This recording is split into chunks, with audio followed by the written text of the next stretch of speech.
What's good, everybody? This is Edgar, the host of Snug Wrestling, and I'm here to tell you guys about Aquila. If you guys are tired of your flimsy sunglasses, then listen up, because Aquila has handcrafted limited run shades straight from Los Angeles. They're made out of 50% recycled materials like plant-based cellulose, acetate, and titanium. They've also got UV blocking sun lenses, blue light options, and even prescription lenses. I know I need prescription lenses. I'm blind as ever.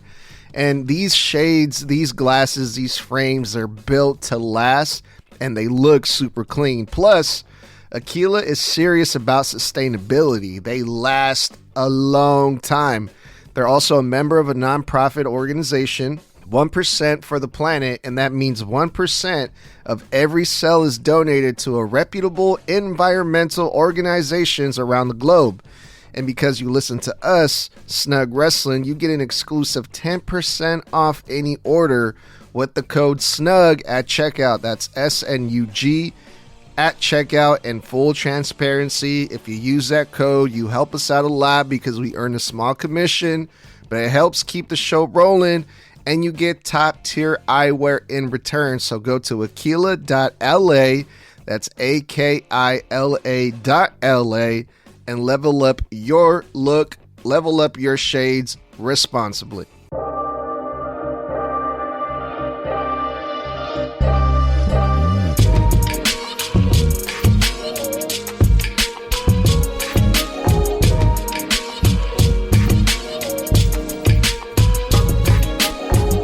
It's on tonight! 4 letters! 1 word!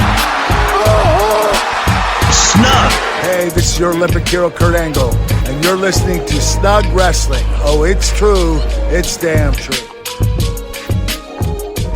What's going on, everybody? Welcome to the Snug Wrestling Podcast. I am Edgar, and we are going to be going over WWE Monday Night RAW, a much shorter episode of Monday Night RAW because tonight was pre-recorded. So we got to watch the whole entire show commercial-free, ad-free. So it was done in about an hour and a half, or a little bit more than an hour and a half, which is crazy to think about, considering the fact that the show is usually like 2.5 hours long after the commercials and everything. It goes back to about an hour and a half, which is lovely, man. I can get used to that.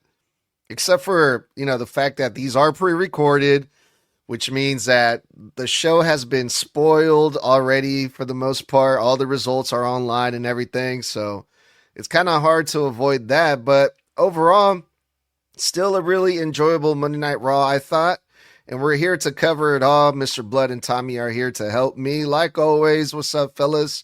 Happy Monday. Yeah, man. The Raw before Christmas, next week being the final Raw of the year. The episode clocked in at 1 hour and 34 minutes, which is criminal when you really sit back and realize they do a whole fucking almost hour's worth of advertisements usually. Jesus Christ. I almost felt a little disgusted. And I was like, okay, well, this is commercial free. Let's see if the pacing is better. And the pacing was a lot better tonight. This was a very, very easily digestible episode of Raw. One thing I also realized that I think cut the runtime down, a lot less backstage segments, a lot less. Usually you'll get like anywhere from 6 to 8 backstage segments every Monday Night Raw. Tonight we had maybe 4. And they weren't anything significant. Like we had one interview with Jackie Redmond, maybe 2. That was it. Normally we'll see her like 3 times. We'll see Adam Pearce 2, 3, 4 times. They'll be cutting back to random shit in the clubhouse once or twice. Like this was a very digestible episode of Raw, which honestly made it also that much more enjoyable. In my opinion, I actually enjoyed the setup because in Vince's day, he didn't give a fuck. If Raw was on Christmas Eve, your ass was working. Christmas Eve episode was live. And it was the same full hour of filler bullshit with one of his biggest superstars dressed up as Santa Claus. Like, that's just the Vince McMahon Christmas way. Tonight, nicely paced, easily digestible, which kept you engaged longer. You didn't feel bored throughout the show or different parts of the show. You didn't actually feel the boredom set in because it didn't have a chance to. Shit just kept moving, which was really nice. But all in all, very enjoyable episode, in my opinion, at least, for the Monday Night Raw before Christmas. I actually enjoyed this episode quite a bit. Same here. Overall, my only thing about the whole without ads portion is the fact that even though it was pre-recorded, it still did that out to black and then right back in as if there was ads. So I'm like, what the hell's up with that? We know that there's no ads here. Why are you doing this? So that was really my only problem. Yeah, I don't know. I was gonna say maybe for the people that are watching it on cable, but they're not because it's Monday Night Raw, so it's on Netflix. So it's like, but hey, I'm not complaining. Less ads, the better. The only thing too, that there was a lot of confusion I saw online because a lot of people were like, "Well, where's Monday Night Raw? I usually get a countdown. We're usually like tune in 5 or a couple minutes before the show, and it starts." At the top of the hour or whatever. But this time it wasn't available on Netflix until like 8 p.m. Eastern on the dot. Then the show was available. So there was a lot of people kind of concerned that were like, is there no Raw on tonight? What is going on? And it's like, no, just wait. You have to wait until the very, very last minute for the show to be available, and then you can watch it. But yeah, other than that, this episode of Monday Night Raw was recorded on Friday, this past Friday. And also, taping of SmackDown was done that same day as well. So this upcoming Friday Night SmackDown is also pre-recorded. We know some of the results for that again, unfortunately, just like we did for this Monday Night Raw. But with that being said, fellas, are you guys ready to get into the shenanigans of Monday Night Raw? Yes, sir. All right, Austin Theory. We saw him come back last week, and we started off with a backstage segment with Braun Breaker, Paul Heyman, Bronson Reed, and they run into Austin Theory. And we're not wasting any time. That was one of my biggest questions is what's going to happen with him on this episode of Monday Night Raw, and he made it pretty clear. I've been seeing what the Vision has been doing. Austin Theory tells Paul Heyman, you take, and I'm here to take, and I want an opportunity. And I want to prove myself to you, Paul. I want to prove myself to the Vision that I am worthy, that I am good enough. So right off the bat, we got the intentions for Austin Theory is clear. And I thought it was a lovely way to kick off the show. Yeah, I like I said, a lot of the IWC has hated on this, that it's Austin Theory. And I would like to reiterate to a lot of people a point that I don't think I made clear enough about Austin being the guy that they chose to be the masked man. One, if it was anybody that was a bigger star, it would be too distracting and it would take away and overshadow Braun Breaker specifically and Bronson Reed. It's already one thing to have Logan Paul there because you risk him overshadowing them both. He wasn't even on this episode. However, when it comes down to Austin Theory, you also have to realize Austin Theory was already rumored to be joining the Vision way back in August when those reports came out that they were talking about this. So it's not the biggest surprise in the world. They probably had to change his involvement in the Vision because of Seth's injury. Instead of having him join them straight up, he had to become the masked man so he could be a surprise so they could reintroduce him to the audience. And all the IWC is talking about is, oh man, they shouldn't have freaking had him. Even Busted Open Radio was like, oh, it was really lackluster. It was underwhelming, the response he got. Now we find out, in all fairness to Austin Theory, they pre-recorded episodes of Raw last week and SmackDown, like last Monday Night Raw when he came on. They had already taped a whole episode of SmackDown right before they started recording Raw. The audience was exhausted. Hence, the lack of extra reaction he probably would have gotten from a tired 5-hour deep crowd. So I was worried about that same thing tonight because they also recorded this episode in junction with last week's SmackDown that was recorded for this upcoming week. And I was worried it'd be the same thing. Seeing him is great. I like that he came in and they don't just break canon, right? There is a chronological order to this man's career. He's not some new superstar. He's barely been repackaged. It's just an attitude shift. He's more serious now. He's back with a vengeance, and I like that he admitted to the shortcomings in his own career. Like, look, when I was here before, I didn't take it seriously. I didn't grab the ball like I should have. I this, I that, I this, I that. But let's not remember, they had this kid beat John Cena, of all people, at WrestleMania. Somebody that Gunther struggled to beat, Austin Theory beat.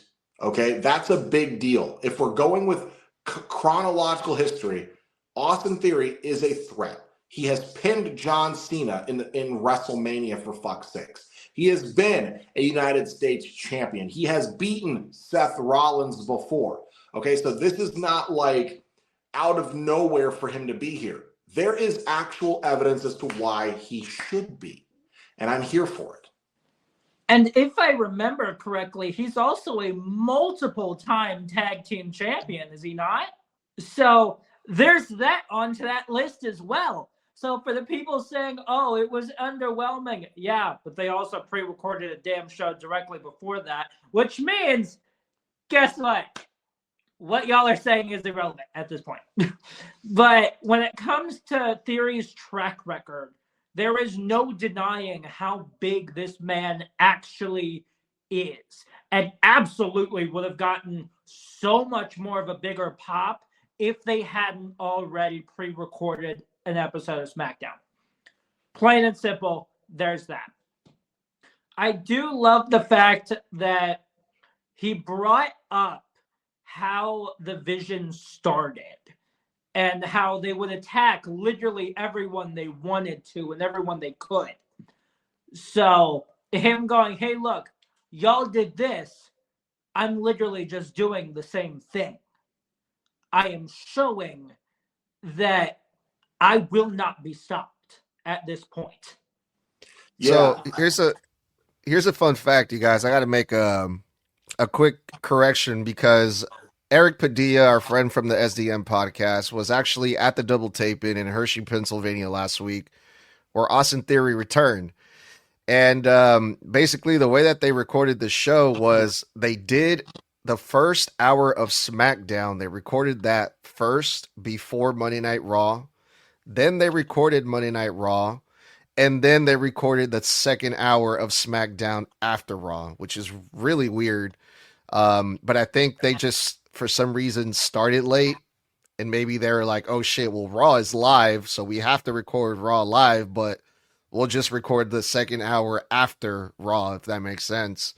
But as far as Austin Theory's reaction from that night, I was told that the crowd actually popped for Austin Theory, but it for some reason they didn't really capture that on TV, which is, I guess, it's a lot different if you're there in person.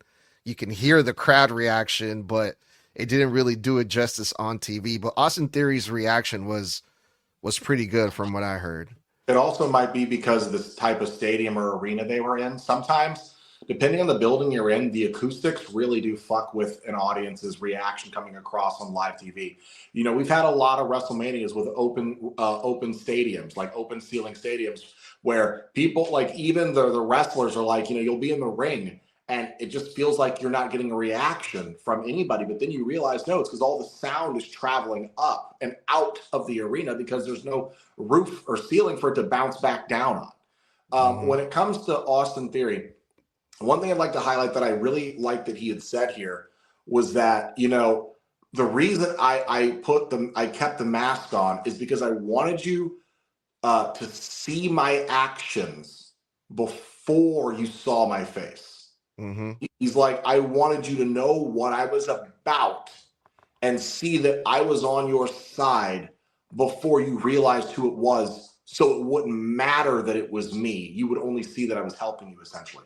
I like that nugget there because I think something that's very important to realize here is you can already tell Paul Heyman is extremely curious. He likes him, but he is extremely curious because I think Paul maybe already assumes he's an agent for Seth, which I definitely got energy from that tonight because he's no longer using that A-Town down fucking finisher, that horrible finisher I'm glad he stopped using.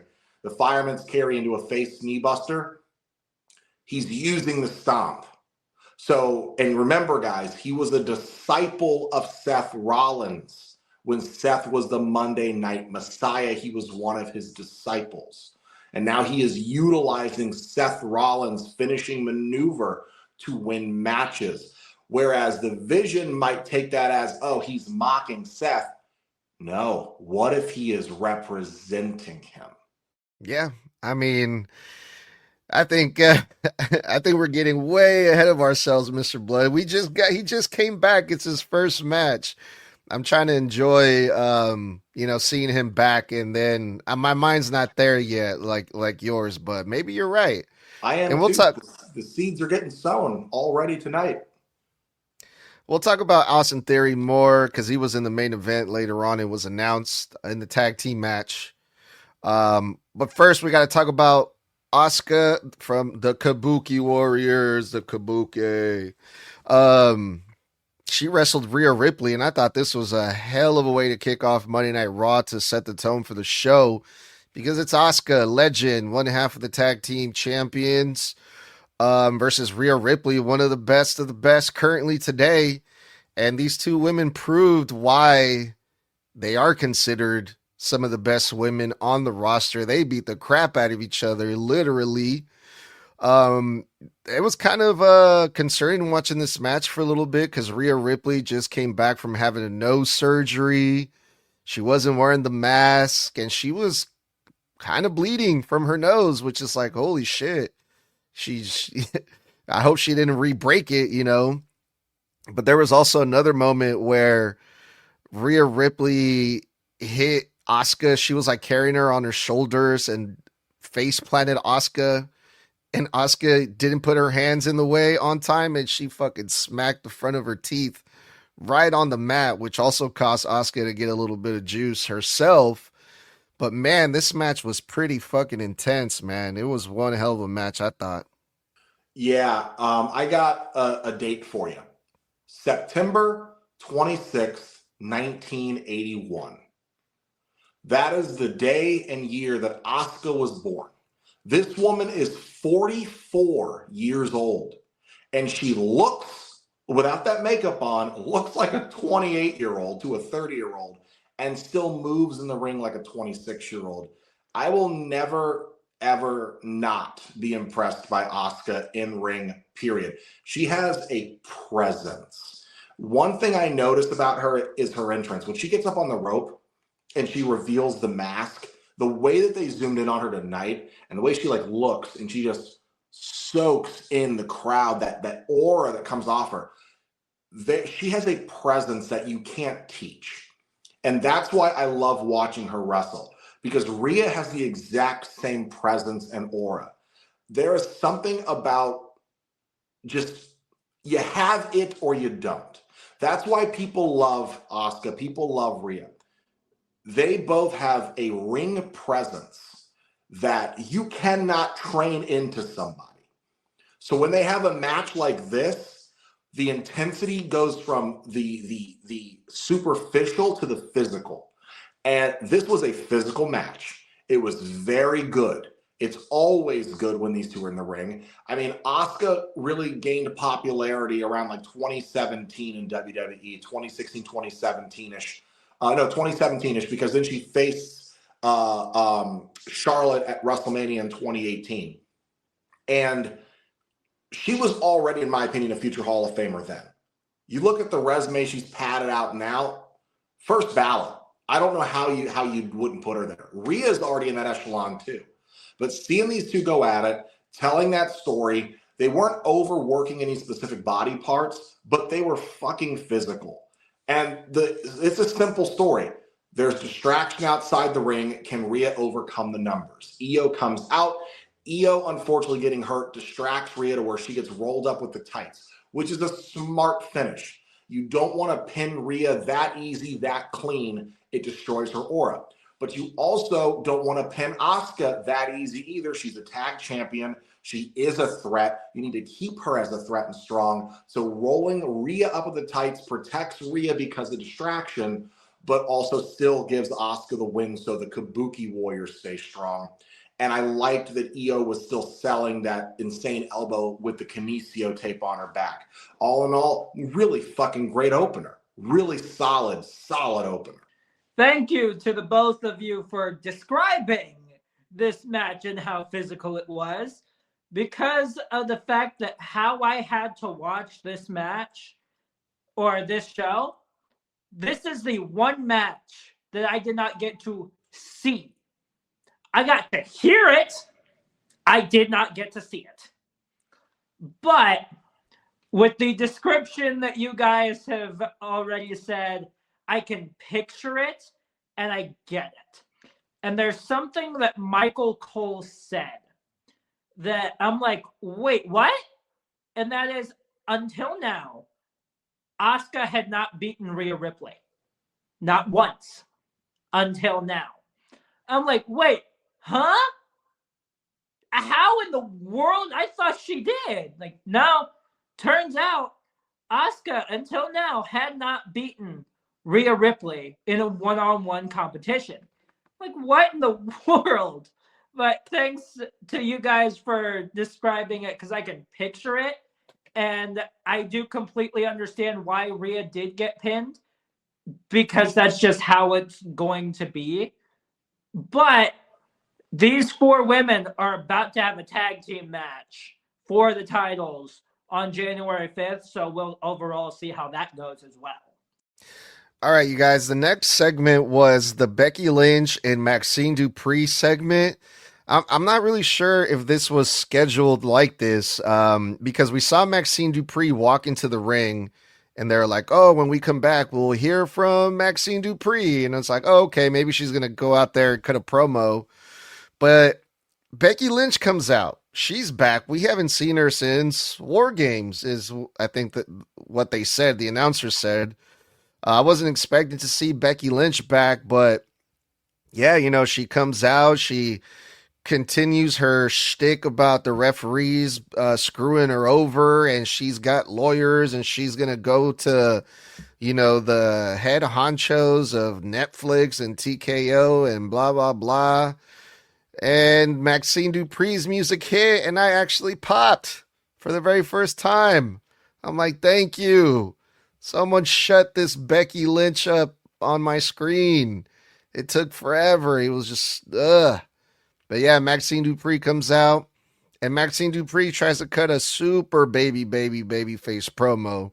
The blood, sweat, and tears. I'm not going to give up until they're on this ring, and I beat you not once, not twice, but 3 times. Maxine Dupree reminds everyone how many times she's beaten Becky Lynch. Becky Lynch does not like that, obviously. Cheap shots, Maxine Dupree. And they're going to have a match soon, but we saw a little preview of this that I thought was really interesting, because Maxine Dupree got Becky Lynch in the ankle lock, and Becky Lynch tapped. And I'm like, whoa, Maxine Dupree, can she do it again? Can she do it again? And honestly, I want to see it happen now, man. This segment, as much as I really don't like either of these women, if I'm being honest, I actually want to see Maxine Dupree make Becky Lynch tap. And that's how you get people's interest right here. So I enjoyed this, surprisingly. I finally figured out, guys, Becky Lynch's gimmick. It took me so long to figure out why she was talking the way she was, why she was acting like that. Remember I said she was acting like a manic Muppet? Like, remember how I would describe in all the ways she talked? I finally figured out tonight. It clicked. She's literally doing an impression of Donald Trump. She is. She goes, because I'm the best there is. And it's not just me saying that. It's Sports Illustrated saying that. And other people. I'm the greatest women's professional wrestler of all time. I am. And, I've got my lawyers. They're great lawyers. They're the best lawyers in the country. Smart lawyers. I talk to my friends at Netflix. And not just anybody at Netflix. The big wigs. The biggest big wigs at Netflix. I finally realized she's literally stealing Donald Trump's cadence. I can see that. Figured it out. And I realized she's doing a better Donald Trump than Donald Trump.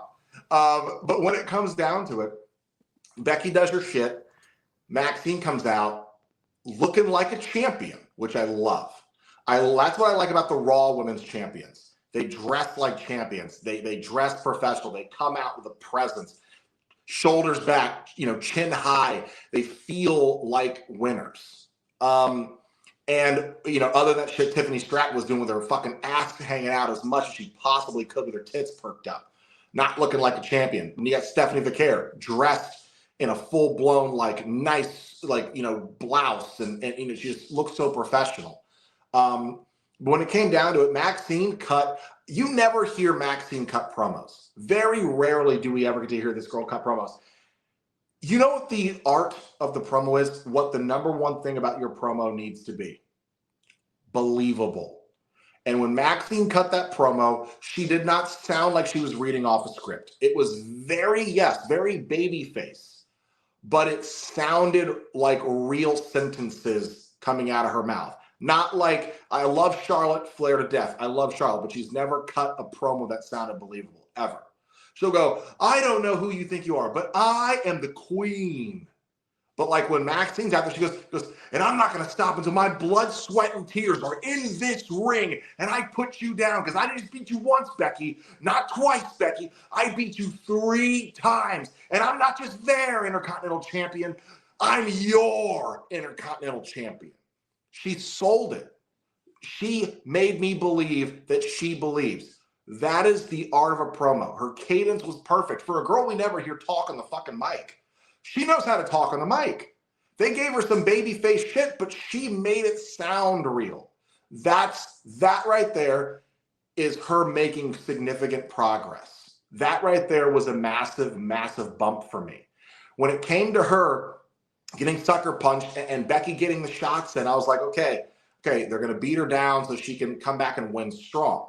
Now I'm worried, guys, because when she picked the leg and turned it on Becky, locked in the ankle lock, and then did the cinch in when she laid on her back and did it, the moment Becky tapped, I popped, and then a moment later, I realized I think Maxine's losing. Because I don't think they're going to have Becky. Look, Becky already put her over 3 times. I don't think they're going to have her do it a 4th. And if they've already had her tap once legit in a match, and then have her tap right here in a segment, I am so worried that they're going to get us all the way up on the top of that fucking roller coaster, and then Becky's not going to tap, and I think Becky is going to beat her and win that IC title back. That's what I'm worried about. And then the moment she does, light it up, light it tonight, and I think AJ Lee versus Becky Lynch at the Royal Rumble. Fucking yes, please! Although it would hurt to watch Maxine Dupree lose that Intercontinental title, specifically because of the fact that, hey, we finally got Snug into it. We finally sort of got him into Maxine Dupree, at least in the slightest. But, see, look, I see that damn smile of yours. Fuck off.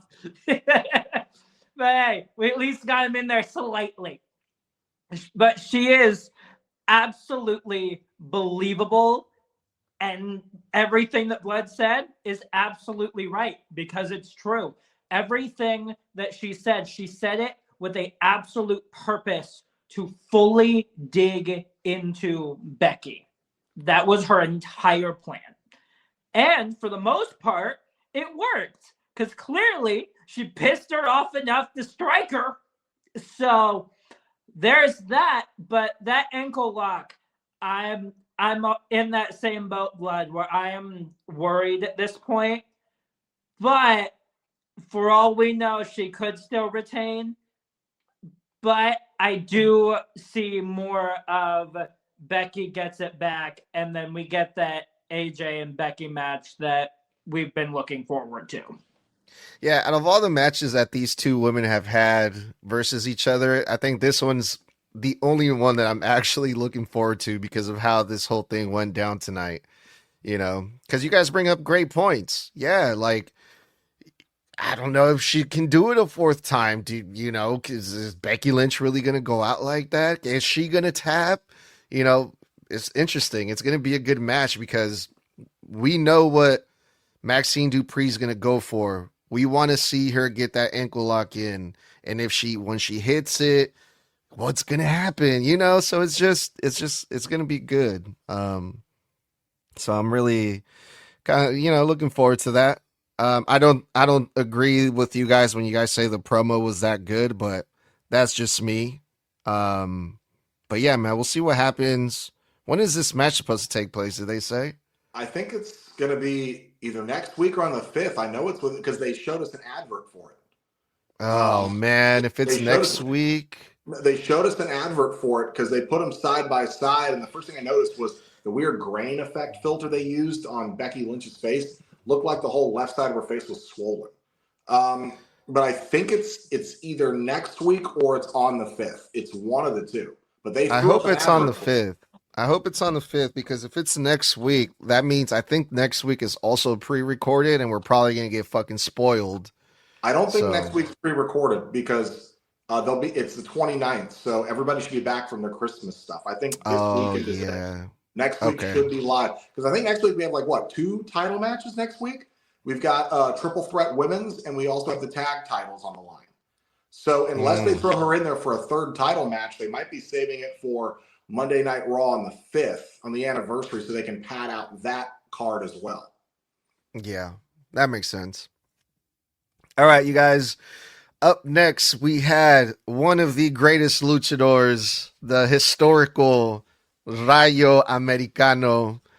I remember, when I was a kid, I used to watch him wrestle too all the time, with all the greats, back in the day in Mexico. And he's in WWE, making history like always.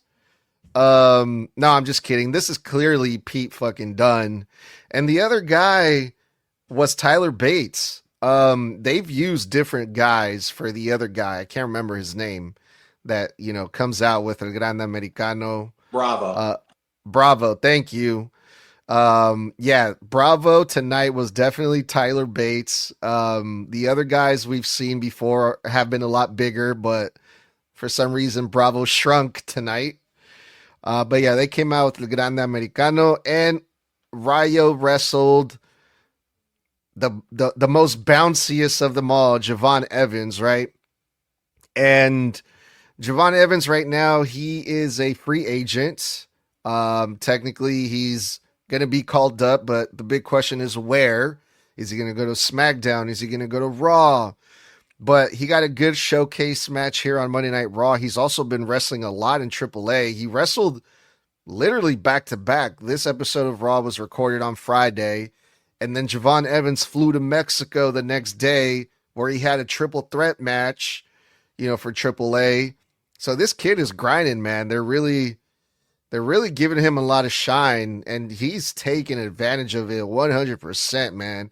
He hasn't missed a step. He's looking good, Javon Evans. And he got the win in this match despite the numbers game that they had 3-on-1. Javon Evans beat Rayo, a.k.a. Pete Dunne. Yeah, I mean, what can you say about Javon Evans? This kid is a hot commodity. When it comes down to it, we know the reports are stating that a lot of these NXT call-ups are going to supposedly go to SmackDown to pad out their lack of star power because Raw is siphoning every star they can and has been this entire year. But Javon just has it. The kid is charismatic. He's got a great look. He's young. So he's got a fucking hell of a career in front of him. And he's just, God, you can't take your eyes off him in the ring, man. You really can't because you blink and you'll miss something insane. Rayo specifically, that was Pete Dunne. I said that shit last week in our chat. I was like, the moment they went to the side view of the mask, I could see into the side of the mask, the dip of his nose and his eyes. Pete Dunne, very specifically, without this being weird, has a very specific set pair of eyes. And I was like, that is Pete Dunne. I said it because I said, that is Pete Dunne if I've ever seen Pete Dunne. And when he came out tonight, I saw his eyes again, and then I saw his lips, and again, pause. But when you see a guy who always wears a mouth guard, you always focus on the lips because his mouth's always partially open when he's making his facial expressions. But he has this very specific set of eyes with kind of these like very British bulldog droops to his eyelids. And I was like, that's fucking Pete Dunne. But then when he did went for the moonsault, I was like, that's absolutely Pete Dunne because Pete Dunne does the moonsault. But when it came to Bravo, I was like, that's Tyler Bate. But that has been Tyler Bate before because that hair tuft. Tyler Bate has that chest hair. And we've seen Bravo have that on and off. And I'm like, that's absolutely Tyler Bate. So maybe they have him, he is supposed to be Bravo, and the other guy fills in whenever they need him to or something. Or they were trying to figure out who worked better. And we all know Ludwig Kaiser is El Grande. But when it came down to it, the match was fun. I wouldn't say it was great. I'd say Javon looked awesome. I would say that because it is Pete Dunne in there. Look, Pete Dunne's not a trained luchador. He's never trained in lucha libre. He's a mat technician brawler who does joint manipulation. That is Pete Dunne. So when you watch Pete Dunne in a match, you expect the joint manipulation. You expect that mat technician brawler style. That is not how lucha libre wrestle. So you have a bunch of guys who don't do lucha libre. Wrestling is lucha libre, so it doesn't feel as flashy. It's almost kind of underwhelming. Then you have people who are pretending to be lucha libre across from a motherfucker who is a legit high flyer, and they pale in comparison. So I think it was a good match. It did what it needed to do. Javon got the win, which is what we need to do. Keep this kid strong. I think he's Monday Night Raw coded personally. When I see Javon, I feel like he's a perfect fit for Monday Night Raw. I genuinely do. Really quick, Tommy, before you go into your spiel about this match, we got a couple comments here. They want to know, hey, Tommy, that belt looks a little big on you. What do they say? That belt looks a little big on your shoulder. Are you down to mud wrestle me for it, big guy? Hey, what about that, Tommy? No. So I'll take it off before any of you guys do. Here's the reason fucking why. Oh, it's what signed. Is it? It's signed by Cody. Hell yeah. Nice. They also say, who's your tag team partner, Tommy? Bring your mystery partner, Tommy, and I'll bring mine. I'm challenging you for that tag team belt in a good old-fashioned mud wrestling match.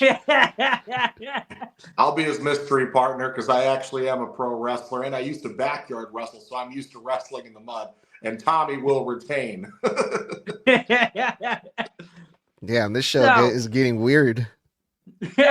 So, with this, that's absolutely Pete Dunne and Tyler Bate. There ain't no fucking doubt about it.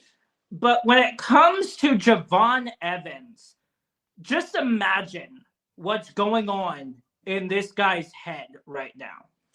Being shown off on Raw for the past couple of weeks, being shown on SmackDown on multiple occasions, being shown out on AAA shows, being on the card for Cena's last fucking match less than 2 weeks ago. Imagine what's going on in this man's head. And he is only 22. No, 21. I stand corrected. That's even better. Imagine being 21, getting to do all of that and not have your mind go all over the damn place. Just in excitement and all of that. There is no possible way that this man is not going all over the place mentally because of everything he's been through throughout this last couple of weeks alone. Now, with the match, Blood's right. It's not really that entertaining. It was entertaining just because of fucking Javon Evans. But it wasn't really that good, mainly because of the fact that Ryo, this man, Pete Dunne, I can already tell you right now, is still not used to wrestling in a damn mask. He is used to wrestling with a mouth guard in his mouth. And that's about it. So when it comes to Ryo's side, clearly Pete Dunne, he's not quite used to that yet. He'll probably get better later on and get more used to the mask and being able to move around with it. But right now, he ain't there. Well, he's also completely wrestling against a style that he's wrestled for years. I mean, you're literally asking him to not wrestle the way he wrestles, but still go out there and wrestle. So it's like, I feel for the guy. I don't want to put all that on him because it's got to be hard to untrain yourself to ride a bike so you can learn to ride a tricycle. You know what I'm saying? He's not a high-flying lucha libre. Again, he's a mat technician brawler. Always has been. Ever since even NXT UK and on the indies before that. So let's give him time to show us that he can ease into it. But again, like, that'd be like asking Gunther, hey, Gunther, stop wrestling like an old school throwback brawler technician. And we want you to go out there and we want you to start wrestling like a cruiserweight. It's just like, what are you telling me to do? You're telling me to not be me.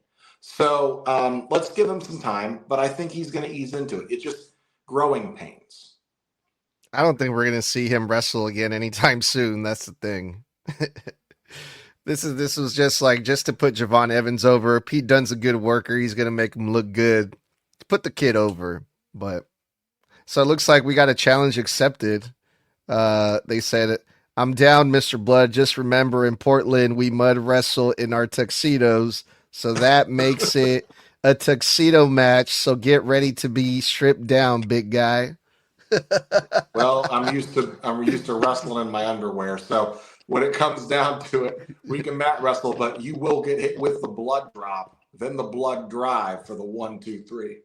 We saw a promo from Nikki Bella, and I gotta be honest with you, I thought this was pretty fucking good. Okay. If I'm just comparing the heat that Nikki Bella has with me compared to the heat that I got with Becky Lynch, I can believe Nikki Bella is a total B-word a lot more than Becky Lynch. I just don't believe anything Becky Lynch says. But Nikki Bella, I get straight Karen vibes from her.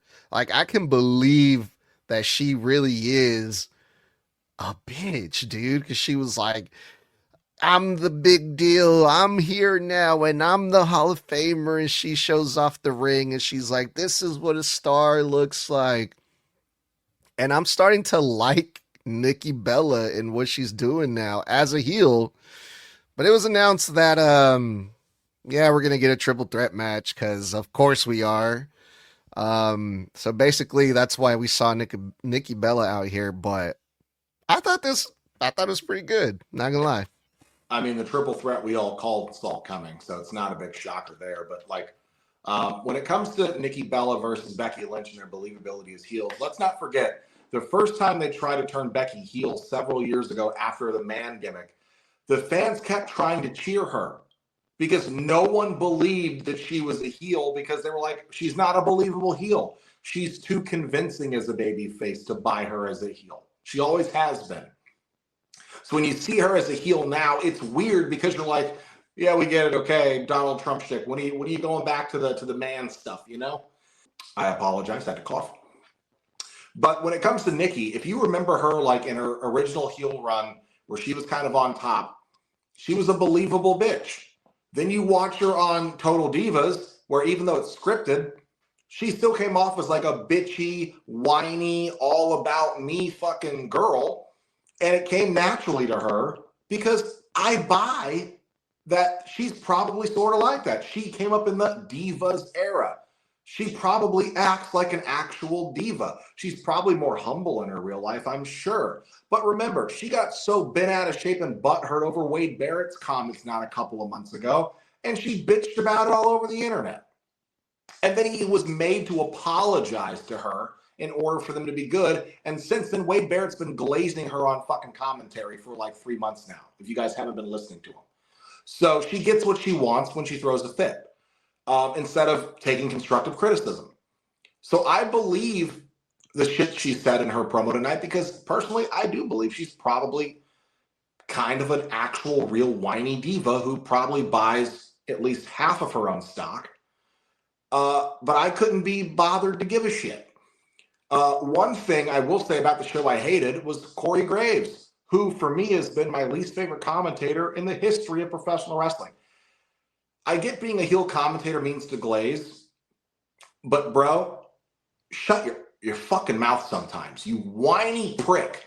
Let's not forget this guy whined and bitched that Pat McAfee got the spotlight as a TV announcer, and they moved him over to NXT, and he bitched online about getting demoted because he wasn't famous enough, and then got complained until they put him back on the show. Okay, this guy's married to Carmella, yet is out here making kind of hit on comments to Liv Morgan during the fucking match that we're going to talk about fucking next. And then as soon as Nikki gets off the fucking announcer table, he goes, I don't think I've ever been that close to that big a star in my life. Motherfucker, you've literally stood in the same ring as Cody Rhodes, John Cena, fucking the are you dude, shut the fuck up. Go back to SmackDown or NXT where I don't got to listen to you live. Fuck, he ruins every show for me. He really does. I'm sorry. This promo was fine. We're getting the triple threat we thought. But God, this show would have been a 5 out of 5 for me if Corey Graves could just evaporate. This is what we should have had. There was a certain commentator on SmackDown. Technically, either of these damn commentators would have been way better than fucking Corey Graves. Even Wade Barrett, in which I would be just fine with. But the other guy, my brain is not connecting with names. Joe Tessitore? Yes. He may have just joined WWE's commentator team within the last year, but he's already doing way better than Corey Graves, because holy shit. But as soon as she came out, I'm like, Nikki, get the fuck off my screen. Go away. Go away. I don't want you here. Get off my screen. So that was my immediate thought. And then she opened her mouth. And I said even more, go away. I do not want you. But plain and simple, here is this. What she said, though, was pretty convincing, in my opinion. The only cringy part was her randomly showing off her ring like it was a damn wedding ring all of a sudden. So that was really my only problem with it. Why are you showing off your Hall of Fame ring like it's a damn wedding ring that you're wearing for the rest of your damn life? Because the person she could have married just retired, and she already got divorced from the other guy she was married to. The only ring she's got left to show off. True on that one. All right. We had another women's match, Bayley versus Roxanne Perez. And at first, I could honestly not really give a shit about this match, but they got me in the second half of the match because there was a lot of shenanigans going on over there. Raquel Rodriguez showed up mid-match, and they were trying to do the numbers game because Liv Morgan was out there. So it was basically a 3-on-2 situation with Lyra Valkyrie being out there. And unexpectedly, Bayley still got the win over Roxanne because of miscommunication between Raquel and Liv. They got into a little argument there when Roxanne Perez pretty much had the match won, had Bayley pinned, knocked out. Raquel distracts the referee from counting, and that basically worked against Roxanne Perez. Bayley takes advantage. She gets the win, and Raquel basically gets the blame for Roxanne losing. So they're starting to build, it looks like, that tension again, that split in the Judgment Day, because the girls are arguing in the faction. So what did you guys think about this one? Couldn't give a fuck. I've said this for so long now that I'm really sick and tired of hearing myself say it, but WWE keeps doing it. And that is pairing any combination of Bayley and Lyra against any combination of Roxanne and fucking Raquel, of any one-on-one, any tag. I'm so sick of seeing this shit. God, it's been like 4 months now of seeing these guys go back and back. I swear to God, Bayley has faced these two in some form or fashion more than anybody else she's wrestled this goddamn year on live TV. I swear to God, I'm so sick of it. So I couldn't give a shit about this match. And I still remain unimpressed with Roxanne, and it's not anything about her. It's just, I just don't care. Nothing she does grabs my attention. Everything she's done in the ring, I've seen someone else do before or better. But I respect her in-ring acumen. I respect that she's on TV. I respect that she's putting in the work. She's just not for me. I like the wrinkle of Raquel, being the one that caused the distraction when she's normally the one trying to keep everybody together. So I thought that was a nice turn of pace. I like that, Bayley got the win to kind of, give her back a little bit of her edge from having to put Sol over. But when it comes down to it, I'm not into the Lyra Bayley shit. I'm still not. I've told you guys for a while. I think the whole fucking, dissociative identity disorder fucking storyline is stupid. I also think it sends a bad message last week and this week. Hey, your friend's depressed and having self-doubt and doesn't believe in themselves, and you want to be there as a friend? Verbally abuse them, like Lyra did last week, to get them to get their confidence back. Verbally abuse and talk down to your friends, kids. Oh, and this week, whenever your friend's needing to feel psyched up and doesn't believe in themselves and they really need a win, assault your friend. Hit them in the face.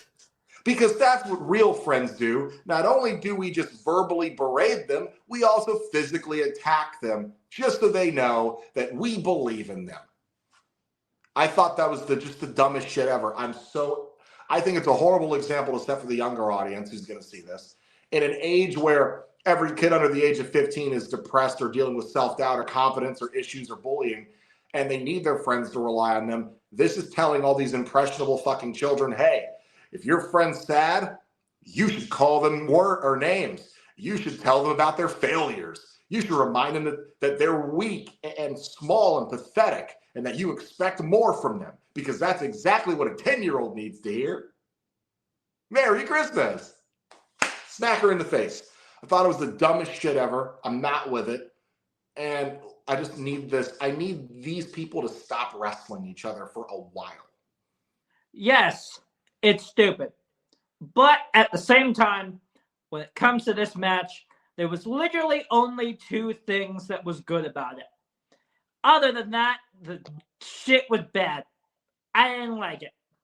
The only two things that I was into was Raquel getting on the apron and distracting the ref, causing more cracks within the Judgment Day.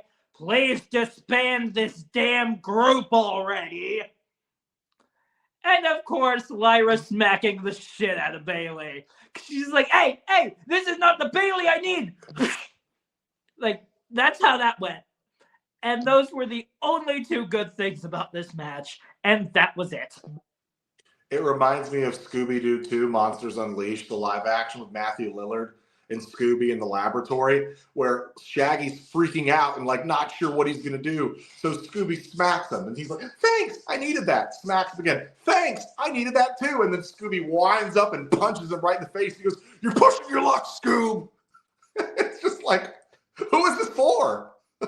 Who is it for? I'm just glad Bayley got the win because she needed it, man. Especially after losing to good old Sol Ruka. I'm like, damn, are they really gonna beat her twice versus another, next up and coming younger star like Roxanne Perez? But no, Bayley got the win, but it wasn't easy. They've been beating her all year, honestly, brother. I mean, Roxanne's pinned her a few times this year. Yeah.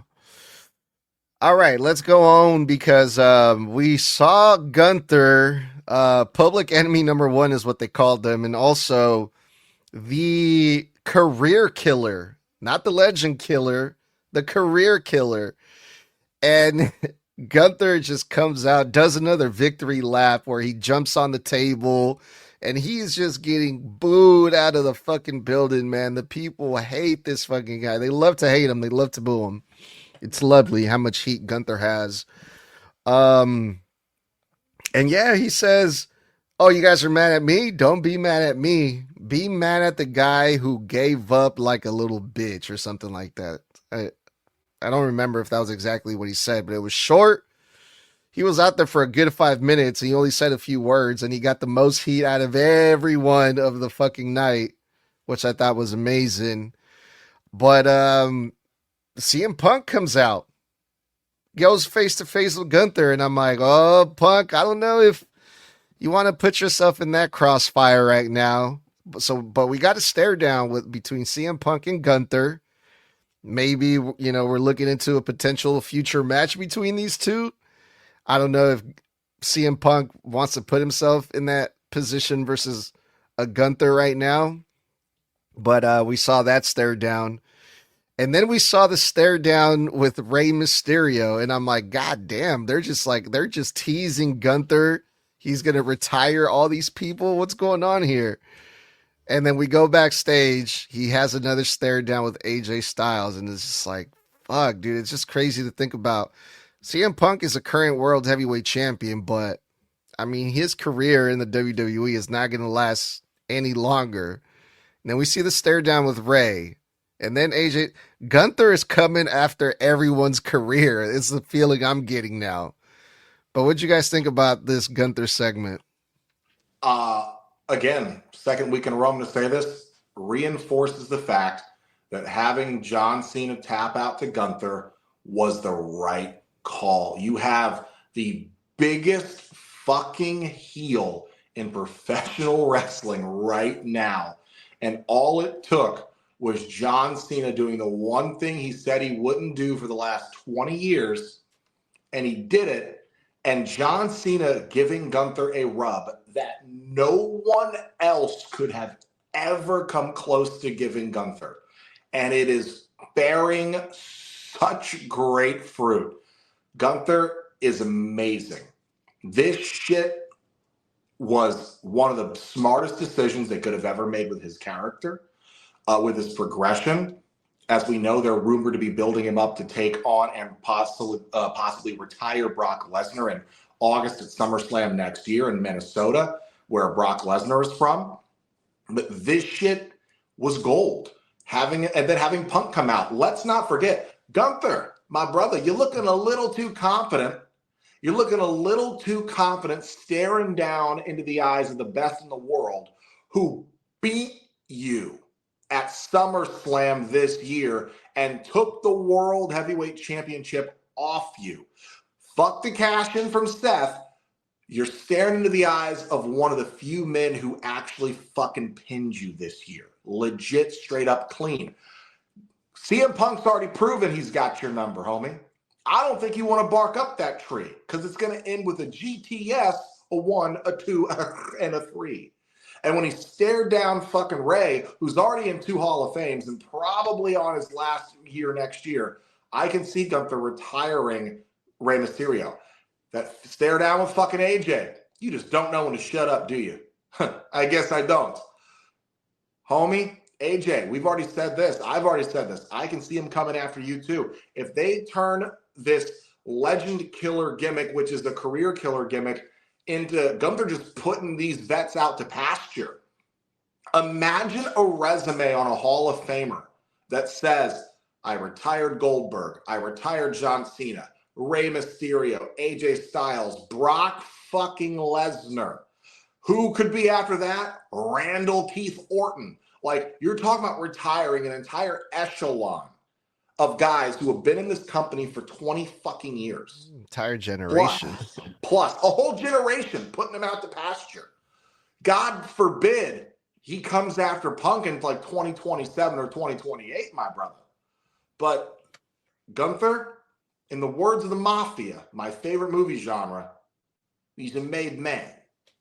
Imagine how it would be if all but one of the class of 2002, OVW were all taken out by Gunther. Imagine how big that would be for him. Because the only one that he hadn't had the opportunity to take out was Batista. But just imagine how it would be if Gunther takes out the rest of OVW class of 2002. Imagine how big that would be for him. But I do agree that Miz acted really, really confident. Odds are he's definitely going after AJ, unfortunately retiring him probably.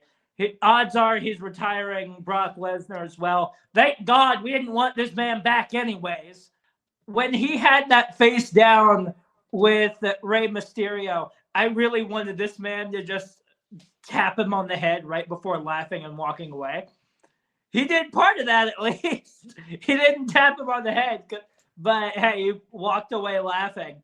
I'm not sure what Rey Mysterio said to him because he clearly said something, but I'm not exactly sure what that was. But it's very clear here that Gunther is going after everybody. And I fear that the best in the world will also be retired by Gunther as well. But when CM Punk came out, there was one thing that ran through my mind, which is, man, you're already having problems with Braun Breaker. Do you really want to add Gunther to that list too? Two men at once? Pause. But still, what the hell? Like, why in the world would you want two guys wanting to attack you at once? Again, pause. But I call that a stocking stuffer. Jesus Christ. All right. Can we talk about the main event? It's time for the main event, y'all. It was a very interesting dynamic because you had Austin Theory, who was announced that he was going to take place in this match to team up with Bronson Reed to face Rey Mysterio and CM Punk. So you basically have old school versus new school. You have the veterans, CM Punk, Rey Mysterio, working with these young guys.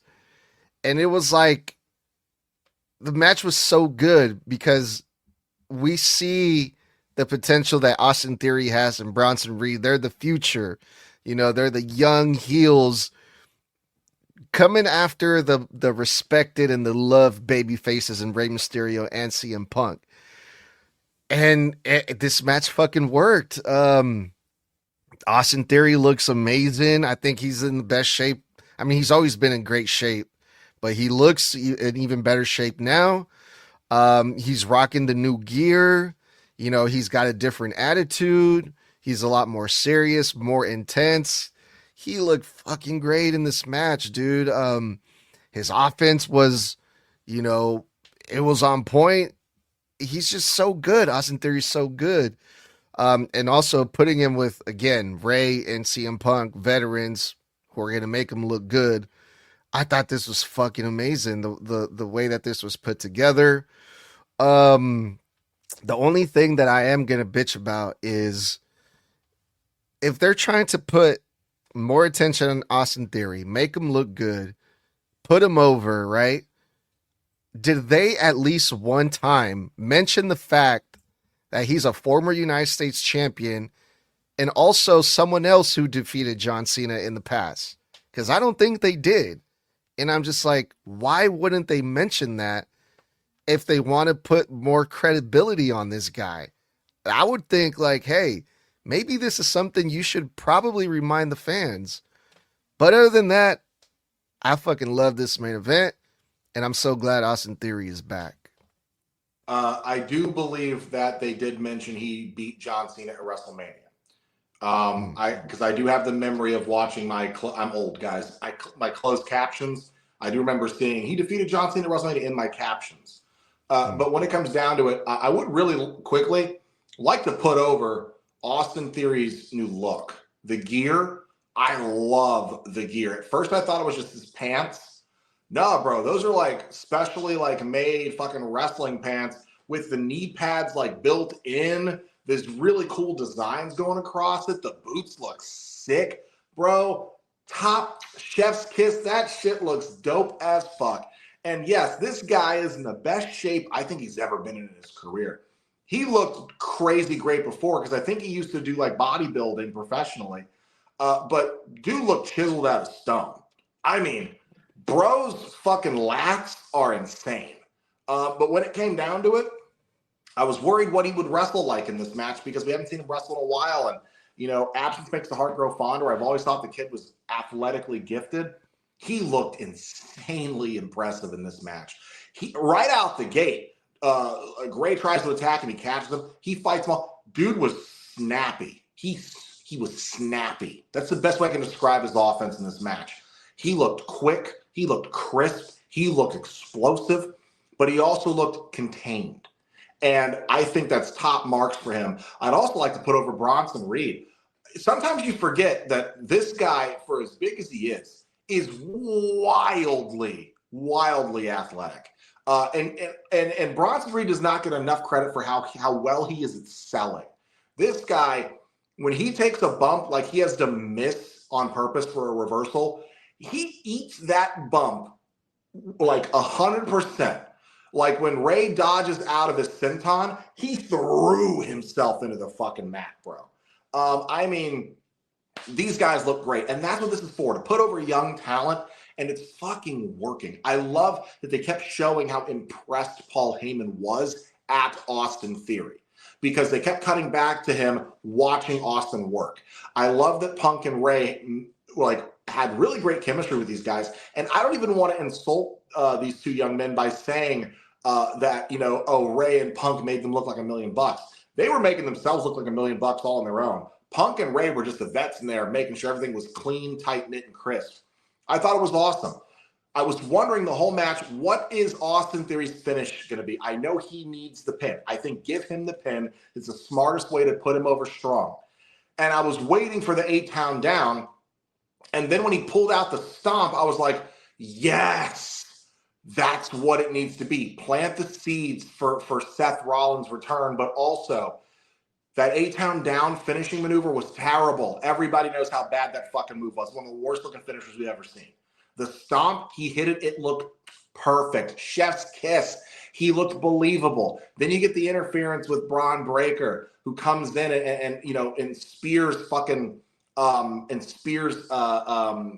Punk. But I liked that at first they were fighting him off because Braun comes in and just runs at him like a dog on all fours. I mean, the whole thing was set up, I think, immaculately. This was easily match of the night, though the opener is in very close contendership. This was the right way to put over the young guys, make Austin look great by comparison, and then still have Braun Breaker be the one standing tall. It checked all the boxes perfectly. Great ending to Raw. Yeah, it was a way better ending than SmackDown's was. I'll give it that. Because at least this ended in a, hey, if Breaker does this, if he spears him just like he did tonight and pins him, he's done. That match is over and he becomes the new world champion. So I absolutely love that compared to SmackDown's ending, which was literally just a wide shot of a brawl. And that was it. But the match itself, I completely agree. Match of the fucking night. Although I do also agree that opener is close, but this one edges out just a slight bit. Now, when it comes to Theory, I will say that when he first came out, I thought he was coming freshly out of fucking Jumanji. That was the first thing that popped into my head is, hey, did this man just exit the video game of all video games in Jumanji? Is that just what he did? But after hearing what Blood said, who took a closer look at it, I absolutely agree with him. His gear was absolutely sick to the T. It was absolutely awesome. He looked great. Even in ring with everything else, he looked great as well. Now, that stomp, I do believe your theory from the opener, Blood. It is a possibility that that stomp was the clue to go, hey, I'm not here to team with him. I'm an inside job. Did Austin Theory have his own entrance or theme song? I don't remember seeing an entrance No, by him. he came out with them, which I was wondering too. I was like, is he keeping that same A-Town Down theme? No, he came out side by side with Paul Heyman with Bronson Reed in the front leading. Okay. Good to know that. That was one of my questions. I'm like, I wonder if they're going to give him a new theme. I'm sure they are, but maybe not just yet. Dude, I'm so psyched for this version of the Vision, man. Adding Austin Theory, Braun Breaker, Bronson Reed, Logan Paul, who wasn't there, but because this was recorded on Friday, and that was the same night as the Jake Paul fight where Logan Paul was present. But man, what a crazy faction Paul Heyman has now. And it just seems like, man, Paul Heyman has the future in his hands, quite literally, man. I'm psyched for this, fellas, if I'm being honest. But yeah, man, that was Monday Night Raw. Quick, fast episode. It was lovely to see, enjoyable. There is an Easter egg I'd like to plug really quick. It was right in front of us the whole time, by the way. I was playing WWE 2K25 last night, and I was having a weird glitch, right, where none of my in-game music was playing over the menus. So I go into the jukebox in the game to reset the music, and I forget, oh, hey, you can select professional wrestlers' music to go along with the in-game track they already make. So you have more options. When I got to Seth Rollins' music, do you want to know what the name of his music was called? Not Vision. really, but okay. The name of his music has been called The Vision the entire time. And I thought that was such a cool Easter egg because I saw that and I went, wait a second. That's holy shit. He is the architect. When he says he's the visionary. The entrance music name of his fucking song for the last 3 fucking years has literally been called The Vision. And I thought that was a cool Easter egg. But I was like, wow, how did I not catch that shit? Thanks, Def Rebel. I thought it was just called Burn It Down. That was the old version before they remixed it. Interesting. Fun fact there for everybody. But yeah, other than that, that was Monday Night Raw, you guys. That was a snug review for this week. And we will be back some other day because it's the holidays. So I hope everyone has a good Christmas, good holidays, Happy New Year, all that good shit. We'll see you when we see you. Let's get up out of here. Well, guys, thanks for kicking it with us. That was our technical go-home episode for Christmas of Monday Night Raw. If you love our live reaction review shows, you can kick it with us every Monday and Friday night after Raw and SmackDown go off the air respectively, except for this Friday. We will not be recording the review. It is the holidays, nor will we be live for Thursday night TikTok, nor the Wednesday night NXT review. But the normal closer, thanks for kicking it with us, guys. If you like it, kick it with us every Monday and Friday after Raw and SmackDown go off the air respectively on, well, anywhere you get your podcast, Apple, Spotify, fucking you name it. We're live everywhere, okay? Facebook, YouTube, goddamn Twitter, X, whatever you want to call it. Then kick it with us every single Thursday night at 9 p.m. Eastern, 6 p.m. Pacific on TikTok Live with myself, Mr. Blood. And that handsome Mexican over there, Edgar, do our weekly one-on-ones where we answer random wrestling topic questions or, well, more pressing wrestling topic questions and answer your fan questions live. And for a live reaction content, you can check out all the social media as the actual shows are on the air. Segment to segment, we post just seconds later for reaction content. And to support the podcast, how about a little, pick yourself up a little Christmas merch. If you go over to our TeePublic at Snug Wrestling, where you can represent Snug Wrestling, your favorite wrestling podcast, and go ahead and pick up some Snug Wrestling merch with almost 100 different designs to go across tons of merch, not just shirts and hats, Tons of other cool stuff too. Cell phone cases, tote bags, stickers, magnets, your mother's ass tapestries, you name it, not in that order. And have yourself a very merry, snug Christmas. And we will be back next week for Monday Night Raw. So until next time, guys, stay safe, stay savage, stay snug. Merry Christmas. And that was 4 letters. 4 letters. 1 word. Oh!